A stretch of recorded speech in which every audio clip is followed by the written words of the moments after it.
የተወደዳችሁ የፈታ ዴሊ ቤተሰቦች ከልብ የመነጨ ሰላምታችን በያላችሁበት ይድረሳችሁ። ዕለተ ቅዳሜ ሰዓቱን መረጃ ይዘን ተገኝተናል። ለእናንተ ይመጥናሉ ብለን ከመራረጥናቸው መካከል በቅድሚያ እናስተዋውቅ። ኤርትራ ዘመቻ ከፍተውብኛል ብላለች። የቃላት ጦርነቱ ተጠናክሮ ቀጥሏል። በኤርትራ በኩል ሁሉንም ነገር እንዲወጡ አንድ ሰው ኃላፊነት የተሰጣቸው ይመስላል። ይህ ሰው በዚሁ ዙሪያ ያሉት ነገር አለ። እኛም በጥንቅራችን ካካተትናቸው መረጃዎች መካከል አንዱ አድርገነዋል። ወያኔነት ጥልቅ ሚስጥር ነው፣ ሊጠናም ይገባል ሲሉ የትግራይ ጊዜያዊ አስተዳደር ፕሬዝዳንት ሌተናል ጀነራል ታደሰ ወረደ ተናግረዋል። የትና በምን ጉዳይ የሚለውን አያይዘን መረጃውን የምናደርሳችሁ ይሆናል። በጠቅላይ ሚኒስትሩ የምስራቅ አፍሪካ ጉዳዮች አማካሪ የሚመራው ስምረት ፓርቲ ወልቃይትን በተመለከተ ጥብቅ መልእክት ያስተላለፈበትን መግለጫ ይፋ አድርጓል። እነ ጌታቸው በእነ ኮሎኔል ደመቀ ዘውዴ የሚመራው የወልቃይት አስተዳደር ላይ ከባድ ተቃውሞ አሰምተዋል። ጥንቅራችን ይዞታል። ኢትዮጵያን ያገለለው ሌላ ትብብር የኡጋንዳ ፕሬዝዳንት ዩዌሪ ሙሴቬኒ 8 የምስራቅ አፍሪካ ሀገራት በአንድ ጉዳይ ትብብር እንዲመሰርቱ ጥሪ ያቀረቡ። ሙሴቬኒ የቀጠናውን ሀገራት ለመከላከል ወታደራዊ የምስራቅ አፍሪካ ፌዴሬሽን እንዲመሰረት ለሀገራቱ ጥሪ አቅርበዋል። ሙሴቬኒ በዚህ ጥሪያቸው ኢትዮጵያን አግልለዋል። የቀጠናው ወታደራዊ ህብረት የተጠየቀበትን ጥሪ የምንመለከት ይሆናል። ጠቅላይ ሚኒስትር አብይ አህመድ በደቡብ አፍሪካ በሚካሄደው የጂ20 ሀገራት ስብሰባ ላይ ለመገኘት ወደ ጆሃንስበርግ ማቅናታቸው ተሰምቷል። ከዚሁ ጉባኤ አስቀድሞም በሌላ ስብሰባ ጠቅላይ ሚኒስትሩ መካፈላቸው ተሰምቷል። ጥንቅራችን መረጃውን ያደርሳል። የዩክሬንን ጦርነት ማስቆም የሚሹት ትራምፕ ለጋዛ እንዳደረጉት ሁሉ የሰላም ስምምነት ሀሳብ በሚስጥር ሲያረቁ ቆይተዋል። በሳምንቱ የዩክሬንን ጦርነት ለማስቆም ያለመ ባለ 28 ነጥብ የሰላም ስምምነት ከዋሽንግተን ሾልኮ ነበር። ሰነዱ ለሞስኮና ኪየቭ የደረሰ ሲሆን ፑቲን ሀሳቡን ሲቀበሉ ትራምፕ ለዜሌንስኪ የጊዜ ገደብ አስቀምጠዋል። የመረጃውን ዝርዝር ይዘናል። እስከ ፍጻሜው አብራችሁን ቆዩ። የምንለቃቸው ዕለታዊ ትኩስ ዜናዎች እንዲደርሷችሁ ላይክ፣ ሼር፣ ሰብስክራይብ ማድረግ እንዳትረሱ።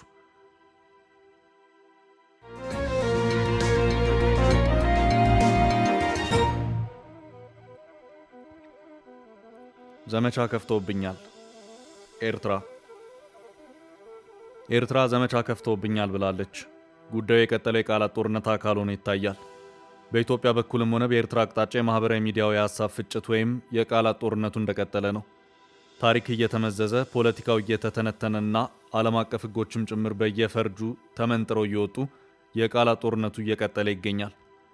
የዚሁ ቃላት ጦርነት ማጠንጠኛው ነው ደግሞ አሰብና የባህር በር ጉዳይ ነው። በተለይ ደግሞ ኤክስ ማህበራዊ ትስስር ሚዲያ ገጾች የዚሁ የሁለቱ ሀገራት የቃላት ጦርነትና የሀሳብ ፍጭት ማስተናገጃ መድረኮች ሆነው እየታዩ ነው።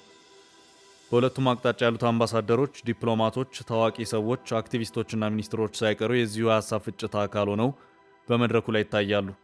በኤርትራ በኩል አንድ ሰው ይህንኑ የመረጃውን ጦርነት እንዲመሩ ኃላፊነት የተሰጣቸው ይመስላል። ይህ ሰው የማስታወቂያ ሚኒስትሩ የማነ ገብረ መስቀል ናቸው። በዚህ መሃልም ይህ ሰው ኢትዮጵያ በኤምባሲዎቿና በአምባሳደሮቿ ሳይቀር የቃላት ጦርነት ዘመቻ ከፍታብናለች ብለዋል። ተመሳሳይ ይዘት ያላቸውንም እነዚሁ የኤክስ ገጽ መልእክቶችንም ከራሳቸው የኤክስ ገጽ መልእክት ጋር አያይዘው ያቀረቡበት ሁኔታም ታይቷል። በሌላ አቅጣጫ ደግሞ በኢትዮጵያና በአፍሪካው ቀንድ ልዩ ልዩ የፖለቲካ ትንታኔዎች ላይ በርከት ያሉ ጽሑፎችን አከታትሎ እያስነበበ ያለው ሆርን ሪቪው ድረገጽም በተመሳሳይ መልኩ የኤርትራ የዲጂታል ሚዲያ አባላትም በዚሁ የቃላት ጦርነቱ ገብተው እየተፋለሙ መሆኑን አስታውቋል። ሆርን ሪቪው የኤርትራ ገዢ ፓርቲ ህዝባዊ ግንባር ለፍትህና ለዲሞክራሲ ኢትዮጵያን በተመለከተ የሚያካሂደው የሚዲያ ዘመቻ ዋና ማጠንጠኛ ነጥቡ የተጠቂነት ስሜትን ማራገብ ማዕከል ያደረገ ሆኖ ይታያልም ሲል ኮንኗል።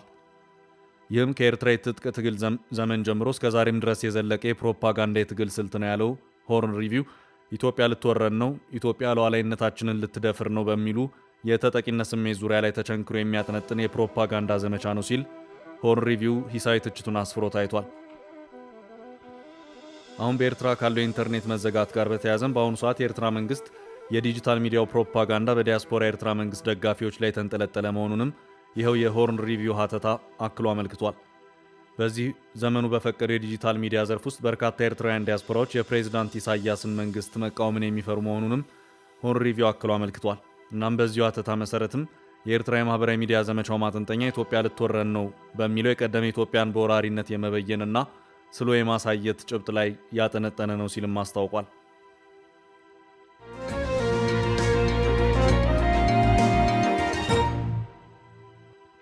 በቀጣይ ርዕሳችን ወያኔነት ጥልቅ ሚስጥር ነው። ጀነራል ታደሰ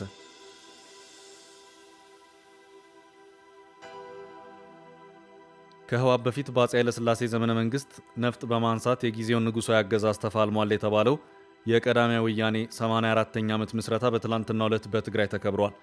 በዕለቱም በአንድ ፓናል ውይይት ላይ ተገኝተው የመክፈቻ ንግግርን ያደረጉት የትግራይ ጊዜያዊ አስተዳደር ፕሬዝዳንት ሌተናል ጀነራል ታደሰ ወረደ የወያኔነት ጥልቅ ሚስጥር በታሪክ ሊሰነድ ይገባዋል ሲሉ ተናግረዋል። ይኸው መታሰቢያ በየዓመቱ ዳር 12 ቀን በትግራይ እንዲታሰብ የተደረገ ሲሆን በዘንድሮ ዓመት ይኸው የመታሰቢያ በዓል የተከበረውም ለትግራይ ብሔራዊ አንድነት ታሪካችንን እናጥራ፣ ይሰንድ፣ ይታወቅም በሚል መሪ ሐሳብ ነው። በዚሁ በመቀሌ አንድ የበዓሉ መታሰቢያ ላይ የተገኙት ሌተናል ጀነራል ታደሰ ወረደ ባደረጉት ንግግርም በጊዜው የነበሩ ሰዎች የተቃወሙት የአፄ ኃይለሥላሴን አገዛዝ እንጂ ኢትዮጵያን ለማፍረስ የተነሱ ሰዎች አልነበሩም። በመሆኑም ከዚያን ጊዜ ጀምሮ የነበረው የተጋሩ የትግል እንቅስቃሴ ኢትዮጵያን ለማቅናት እንጂ ኢትዮጵያን የካድ አልነበረም። አሁንም ድረስ መስዋዕትነት እየከፈልንበት ያለ ጉዳይ መሆኑ መታወቅ አለበት። ይህም በመሆኑ ወያኔነት ጥልቅ ምርምር ሊደረግበት የሚገባ ታሪክ ነው። ታሪካችንን ህዳርና ጳጉሜ በመጣ ቁጥር የሚዘከር ብቻ ሳይሆን በአግባቡ ተሰንዶ እንዲቀመጥም መስራት ያስፈልጋል።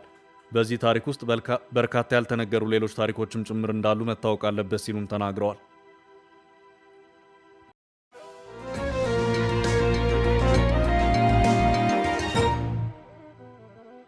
በቀጣይ መረጃችን እነ ጌታቸው በወልቃይት ለነ ኮሎኔል ደመቀ ማሳሰቢያ ሰጡ። በጠቅላይ ሚኒስትሩ የምስራቅ አፍሪካ ጉዳዮች አማካሪ የሚመራው ስምረት ፓርቲ ወልቃይትን በተመለከተ ጥብቅ መልእክት ያስተላለፈበትን መግለጫ ይፋ አድርጓል። እነ ጌታቸው በነ ኮሎኔል ደመቀ ዘውዱ የሚመራው የወልቃይት አስተዳደር ላይ ከባድ ተቃውሞ አሰምቷል። የትግራይ ዴሞክራሲያዊ ፓርቲ ስምረት ደኢህዴን የፕሪቶሪያ ስምምነት ያልተቋረጠ አፈጻጸም ላይና በሁሉም አጋጣሚዎች ጠንካራ አቋሙን ሲገልጽ ቆይቷል ሲል ያመለከተው መግለጫ የፕሪቶሪያ ስምምነት ሁሉንም ግጭቶች በሕገ መንግስቱ መሰረት ለመፍታት እድል የፈጠረ ታሪካዊ አጋጣሚ ነው ሲል ገልጿል። ነገር ግን በዚህ ያልተደሰቱ የውስጥና የውጭ አካላት ስምምነቱ የሚጠበቀውን ውጤት በጊዜው ማግኘት እንዳይችል ሲያደናቅፉት ቆይተዋል ሲል ስምረት አክሏል። በዚህ የሰላም ስምምነቱ ውል መሰረት የወልቃይት ተፈናቃዮች በሰላም ወደ ቀያቸው እንዲመለሱ ከስምምነት ላይ ቢደረስም አካባቢውን የወረሩትና የያዙት ኃይሎች ከዚህ በተቃራኒው በመንቀሳቀስ ላይ ይገኛሉ ሲል ከሷል። ከወልቃይት በፕሪቶሪያ ስምምነት በአስቸኳይ ለቀው እንዲወጡ ስምምነት የተደረሰባቸው ኃይሎች የሰላሙን ሂደት የሚያደናቅፉ መግለጫዎችን በማውጣትና በመገናኛ ብዙሃን የፌዴራል ባለስልጣናትን በመንቀፍ እንቅስቃሴውን ለማደናቀፍ ከፍተኛ ጥረት በማድረግ ላይ ይገኛሉ ሲል በነጌታቸው ረዳ የሚመራው ስምረት ፓርቲ ክሱን አሰምቷል። ዘላቂ ሰላም እንዲሰፍን በፌዴራል መንግስት በኩል የተደረገው ጥረት ማነስ አሳዝኖናል ያለው ፓርቲው አሁንም የተፈናቀሉ ወገኖቻችንን ለመመለስና በአስተማማኝ ሁኔታ ለማቋቋም የተጀመሩትን ተስፋ ሰጪ ጥረቶች ለማስቀጠል የፌዴራል መንግስት በራሱ በእቅድ ደረጃ ይዞ በመንቀሳቀስ ላይ ነው ያለው መግለጫው፣ ሆኖም ዘላቂ ሰላምን ወደ ኋላ የሚመልሱ እንቅስቃሴዎች ሊታረሙ ይገባል ሲል አሳስቧል። የተጀመረውን ሰላማዊ ትግል የሚያናጉና የትግራይ ህገ መንግስታዊ ወሰንን የሚጻረሩ ኃላፊነት የጎደላቸው ተግባራት ሲፈጸሙ ቆይተዋል ሲል ያመለከተው ፓርቲው ይህ በፌዴራል መንግስት የሚመራውን የአማራና ትግራይ ህዝቦች ሰላማዊ ግንኙነት በድጋሚ የሚያደበዝዝ በመሆኑ ተቀባይነት የለውም ሲል በመግለጫው አጽንኦት ሰጥቷል። የትግራይ ዴሞክራሲያዊ ስምረት ፓርቲ የሚመለከታቸው አካላት ተገቢውን ትኩረት እንዲሰጡና አካሄዱ እንዲታረም በይፋ ጥያቄ ማቅረቡን ገልጿል። ስምረት ፓርቲ በመግለጫው መጨረሻ ማንኛውም ልዩነት በሰላማዊና ህጋዊ መንገድ ብቻ መፈታት እንዳለበት በጽኑ ያምናል ሲል ገልጾ በትግራይ ህገ መንግስታዊ ድንበሮች ላይ ያለን አቋም በፕሪቶሪያ ስምምነትና በኢትዮጵያ ፌዴራላዊ ዴሞክራሲያዊ ሪፐብሊክ ህገ መንግስት ይፈታል የሚል መሆኑ ሊታወቅልን ይገባል ሲል አጽንኦት ሰጥቷል።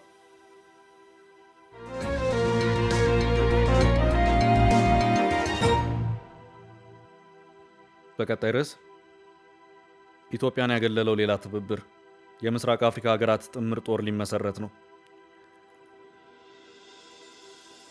የኡጋንዳ ፕሬዝዳንት ዩዌሪ ሙሴቬኒ 8 የምስራቅ አፍሪካ ሀገራት በአንድ ጉዳይ ትብብር እንዲመሰርቱ ጥሪ ያቀረቡ።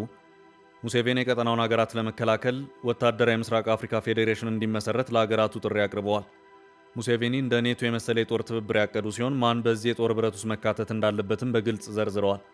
ኬንያ፣ ታንዛኒያ፣ ኡጋንዳ፣ ሩዋንዳ፣ ብሩንዲ፣ ዴሞክራቲክ ኮንጎ እና የአፍሪካ ቀንድ ሀገራቱ፣ ደቡብ ሱዳንና ሶማሊያ ታሳቢ ተደርገዋል። ኢትዮጵያና ኤርትራ በዚህ ሀሳብ ውስጥ ሳይካተቱ ቀርተዋል። እርምጃ የክልሉን የመከላከያ አቅም በማጠናከር ደህንነቱንና ለጸጥታ ስጋቶች ምላሽ የመስጠት አቅሙን ያረጋግጣል ሲሉ ሙሴቬኒ ተናግረዋል። ፕሬዝዳንቱ ይህንን ሀሳብ ለማቅረብ ምክንያት የሆናቸውን ጉዳይ ሲያነሱ የውጭ ሀገራት በታሪክ የአፍሪካ ሀገራትን በቀላሉ እንዴት እንደወረሩ በመጥቀስ በብዙ አፍሪካ ሀገራት ደካማ ወታደራዊ አቅም ዙሪያ ያለውን ስጋት የጦር ብረቱ ይፈተዋል ሲሉ አቋማቸውን ገልጸዋል። ፕሬዝዳንቱ አነጋጋሪ የሆነው ይህንን ሀሳብ ይፋ ያደረጉት በሳምንቱ ሐሙስ ዕለት በአንድ የጋዜጣዊ መግለጫ ላይ ነው። የምስራቅ አፍሪካ የጋራ ጦር ሁሉንም የቀጠናውን ሀገራት ያካትታል ቢሉም በስም ኢትዮጵያን ሳይጠቅሱ ቀርተዋል። ሙሴቬኒ አፍሪካን አሁን ማን ሊያድናት ይችላል? ማን ይችላል? ሲሉ የጠየቁ ሲሆን ከዚህ ቀደም ሊቢያ በውጭ ኃይሎች ስትጠቃ እዚሁ ቁጭ ብለን ስንመለከት ነበር። ስለዚህ መጻኢ ዕድላችንን ለማረጋገጥ የምዕራብ አፍሪካን የፖለቲካዊ ጥምረት ሂደት ተመልክተን ትምህርት ልንወስድ ይገባል ብለዋል። የምስራቅ አፍሪካ ፌዴሬሽን እንዲመሰረት በእጅጉ እፈልጋለሁ ነው ያሉት። የፕሬዝዳንቱ ሀሳብ እንደ ሳህል ሀገራት ምስራቅ ቀጠናው መሪዎች በምስራቅ አፍሪካ ማህበረሰብ ውስጥ ጥልቅ ውህደትን ለመፍጠር ጥረታቸውን በቀጠሉበት ወቅት የመጣ ነው ተብሏል። ሙሴቬኒ ከሳምንት በፊት ስለ ባህር በር አክሰስ ጉዳይ አንስተው ከኬንያ ጋር ጦርነትን ገጥም ይሆናል ያሉበት ሀሳቡ ውዝግቡ ሳያበቃ ኬንያን የሚጨምር የወታደራዊ ትብብርና ፌዴሬሽን ለመመስረት ሀሳብና ጥሪ አቅርበዋል። እንደ አውሮፓ አቆጣጠር በ2023 ማሊ፣ ቡርኪና ፋሶና ኒጀር የመከላከያ ትብብር ስምምነት መፈራረማቸው ይታወሳል። በዚህም የሳህል ሀገራት ጥምረት የሚል ማህበር መስርተዋል። በመቀጠል ከወታደራዊ ባለፈ የኢኮኖሚ ትብብር ኮንፌዴሬሲ የመሰረቱ ሲሆን ቀድሞ ከነበረው የምዕራብ አፍሪካ ሀገራት የኢኮኖሚ ትብብር ኢኮዋስ አባልነታቸውን ለቀው ወጥተዋል። የሳህል ትብብሩ በመፈንቅለ መንግስት ስልጣን የጨበጡ አዳዲስ መንግስታትና መሪዎች የፈጠሩት ህብረት ነው። ሙሴቬኒም ለምስራቅ አፍሪካ ይሄ ሞዴልና የወታደራዊ ትብብር ያስፈልጋል ሲሉ አሁን ላይ ሀሳባቸውን አቅርበዋል። በጉዳዩ የምስራቅ አፍሪካ ሀገራቱ የሰጡት መልስ ግን እስካሁን የለም።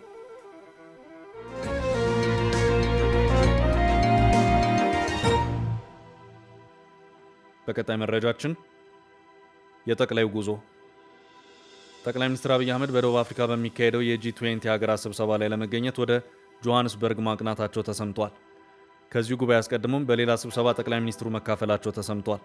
ጠቅላይ ሚኒስትር አብይ አህመድ ከጂ20 የመሪዎች ጉባኤ አስቀድሞ በደቡብ አፍሪካ ጆሃንስበርግ በተሰናዳው የአፍሪካ ርዕሳነ ብሔርና ርዕሳነ መንግስት ብሎም የአፍሪካ ህብረትና የአፍሪካ አጋሮች ስብሰባ ላይ ተሳትፈዋል።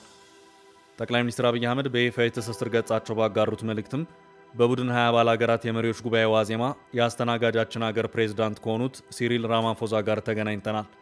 ታሪካዊው የጂ20 ጉባኤ በአፍሪካ ምድር እንደመሰናዳቱ በተለያዩ ጉዳዮች እንዲሁም በጉባኤው የአፍሪካ የወል ድምፅና የጋራ ፍላጎት የሚቀርብበትን ሁኔታ ተወያይተናል ሲሉ አመልክተዋል።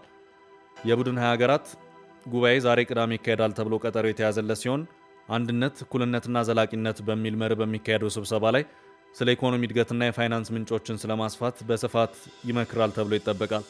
ስብሰባው በአፍሪካ ሲካሄድ ለመጀመሪያ ጊዜ ነው። በዚህ ስብሰባ ላይ አሜሪካው ፕሬዝዳንት ዶናልድ ትራምፕ ሀገራቸው ከደቡብ አፍሪካ ጋር የገባችበትን ውዝግብ ተከትሎ እንደማይገኙ አሳውቀዋል። ከዛ ውጭ የቡድን አባል ሀገራት መሪዎች በሙሉ ይገኛሉ ተብሎ ይጠበቃል።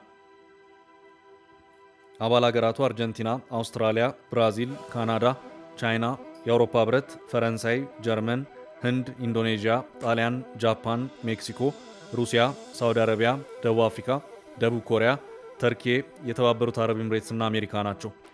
ከጠቅላይ ሚኒስትር አብይ አህመድ ውጪ በዘንድሮ ስብሰባ ላይ ተጋባዥ የሆኑት ከሰሞኑ በኢትዮጵያ ጉብኝት ያደረጉት የማሌዥያው ጠቅላይ ሚኒስትር አንዋር ኢብራሂም እንዲሁም የናይጄሪያ፣ ግብፅ፣ ሲንጋፖር እና ስዊዘርላንድ መሪዎች እንደሆኑ አዘጋጆች ያወጡት መግለጫ ይጠቁማል። ከዚሁ ስብሰባ ማግስት በነገው ዕለት የሲንጋፖሩ ጠቅላይ ሚኒስትር ለይፋዊ ጉብኝት ወደ ኢትዮጵያ እንደሚያቀኑ ተሰምቷል። ጠቅላይ ሚኒስትሩ ነገ እሁድ ወደ አዲስ አበባ ይገባሉ ተብሏል። በጠንካራ ኢኮኖሚያ የምትታወቀው እስያዊቷ ሀገር መሪ በጠቅላይ ሚኒስትር አብይ አህመድ ግብዣ ወደ ኢትዮጵያ ጉዞ ለመጀመር ቀጠሮ ይዘዋል። የሲንጋፖር ጠቅላይ ሚኒስትርና የገንዘብ ሚኒስትር ላውረንስ ዋንግ በደቡብ አፍሪካ እየተካሄደ ባለው የጂ20 ጉባኤ ከተካፈሉ በኋላ በኢትዮጵያ ይፋዊ የሥራ ጉብኝት እንደሚያደርጉ ተገልጿል።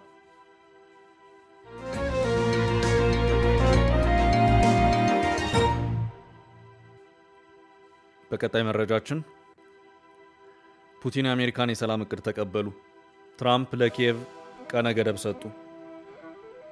በሳምንቱ ባለ 28 ነጥብ ያለው የሰላም ስምምነት ሀሳብና ቅድመ ሁኔታ ከዋሽንግተን ሾልኮ ነበር። የዩክሬን ጦርነትን ለማስቆም የሚሹት ትራምፕ ለጋዛ እንዳደረጉት ሁሉ የሰላም ስምምነት ሀሳብ በሚስጥር ሲያረቁ ቆይተዋል። የትራምፕ ልዩ መልእክተኛና ለክሬምሊን ቅርብ የሆነው በጋራ እንዳቀረቡት የተነገረው የሰላም ስምምነት ሀሳብ ሰነዱ ለሞስኮና ኪየቭ መድረሱም ተዘግቧል። ዩክሬን መሬት እንድትሰጥ፣ ወታደሯን እንድትቀንስ፣ ወደ ኔቶ የምታደርገውን ጉዞ ጨርሳ እንድታቆም ይጠይቃል። ቅድመ ሁኔታው ለሞስኮ ያደላ ነው የተባለለት ሰነድ ታዲያ በሩሲያው ፕሬዝዳንት ፑቲን ተቀባይነት አግኝቷል። ፑቲን የትራምፕን የዩክሬን ባለ 28 ነጥብ የሰላም እቅድ ወቅታዊ ነው ሲሉ ጉዳዩን አስመልክተው በሰጡት መልስ ተናግረዋል። ፑቲን በጸጥታው ምክር ቤታቸው ጋር በነበራቸው የኦፕሬሽን ስብሰባ ስለ ጉዳዩ በሩሲያ የላይኛው ምክር ቤት አፈ ጉባኤ ጥያቄ ቀርቦላቸዋል። ፑቲን የአሜሪካ የዩክሬን የሰላም እቅድ በይፋ እንዳልተብራራና አጠቃላይ ብቻ እንደሆነ የተናገሩ ሲሆን ሩሲያ የትራምፕን የሰላም እቅድ ጽሑፍ ማግኘቷን ገልጸዋል። የእቅዱ ዝርዝር ጉዳዮች ውይይት ያስፈልገዋል ብለዋል። ፑቲን ዩናይትድ ስቴትስ በዩክሬን የሰላም እቅድ ዙሪያ በቀጥታ ከሩሲያ ጋር እየተወያየች አይደለም ያሉ ሲሆን ይህም በኪየቭ ተቃውሞ የተነሳ ነው ሲሉ ተናግረዋል። የዋሽንግተን ባለ 28 ነጥብ ሀሳብ ግን ጊዜውን የጠበቀ ነው ሲሉ ድጋፋቸውን ገልጸዋል። የትራምፕ አስተዳደር ሰነዱን ለሁለቱም አካላት የሰጠ ሲሆን ትራምፕ ዜሌንስኪ ላይ አዲስ ጫና መጀመራቸውን የተሰማው ፕሬዚዳንት ዜሌንስኪ መልሳቸውን እንዲያሳውቁ የአጭር ጊዜ ቀነ ገደብ ትራምፕ ማስቀመጣቸውን የተነገረው ዜሌንስኪ ባለ 28 ነጥቡ ሀሳብ ዩክሬን ታሪኳ የቀረበላት ትልቁ ፈተና ነው ብለውታል። የዩክሬን ፖለቲከኞችም አዲሱ የሰላም ስምምነት በሞስኮ ፍላጎት ላይ የተቃኘ ነው ሲሉ ተቃውሞታል። ዜሌንስኪ ሀሳቡን የማይቀበሉ ከሆነ የአሜሪካን የመሳሪያ ድጋፍና አሁን ላይ ከምንም በላይ ጦራቸውን እየረዳ ያለውን የወታደራዊ ስለላ መረጃ ሊያሳጣቸው ይችላል ተብሏል። ትራምፕ በዜሌንስኪ ስልጣን ህጋዊነት ላይ መደራደሪያ አቅርበዋል። ለዩክሬን በቀረበው ሀሳብ መሰረት በቀጣይ 100 ቀናት ውስጥ ኪየቭ የመንግስት ምርጫ ማካሄድ ይጠበቅባታል። ተንታኞች የትራምፕ አስተዳደር የሰላም ስምምነት ሀሳብ ዩክሬንን ፈተና ውስጥ የጣላት ነው ብለዋል። የዩክሬን የአውሮፓ አጋሮችም የትራምፕን እቅድ ተቃውመው ከዩክሬን ጎን እንደሚቆሙ ገልጸዋል። ውድ ቤተሰቦቻችን ለዛሬ ያዝንላችሁን ርዕሰ ጉዳዮች እዚህ ላይ ቋጨን። ላይክ፣ ሼር እና ኮሜንት በማድረግ ለቻናላችን ድጋፋችሁን መግለጽ እንዳትዘነጉ እያልን ከሌሎች መረጃዎች ጋር ደግመን እስክንገናኝ ቸር ያሰማን ስንል ተሰናበትን።